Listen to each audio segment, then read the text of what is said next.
Assalomu alaykum aziz tinglovchilar, sizlar bilan yana ko'rishganimizdan juda ham xursandmiz.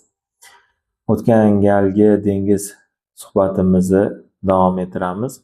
Dengizda cho'milish inson organizmi uchun nima foyda beradi?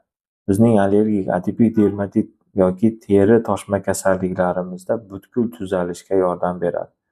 Dengiz tarkibidagi mineral moddalar, tuzlar uni tarkib jihatdan kuchliligi bois kasallik tez tuzalishiga yordam beradi. Bronxial astma kasalliklarimiz esa dengiz sohillarida sayr qilishganda tabiatda shunaqangi ajoyib mo'jizasiga duch kelishadiki, katta atmosfera bosimi bilan dengiz suvini to'qnashuvi hisobiga faraz qiling, to'lqinlar bir-biriga urilib, chaypalib, kislorodni kelishi, o'tdagi havo, nam havolar organizm uchun, o'sha spazmda turgan bronxlar uchun juda ham foydali hisoblanadi va uzoq muddatga bronxial astma statusidan qutulib ketishadi. Dengiz oshqozon-ichak kasalliklari bor bemorlarga qanday ta'sir qiladi?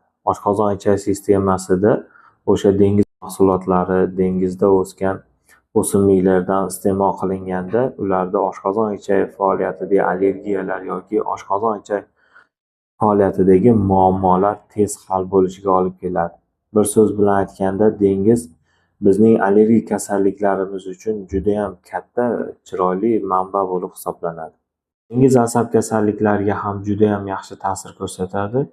Dengiz qirg'og'ida sayr qilgan vaqtda asab kasalliklari ulardan chiqayotgan shovqinlar, tovushlarni eshitish orqali asab sistemasi mo'tadil holatga keladi.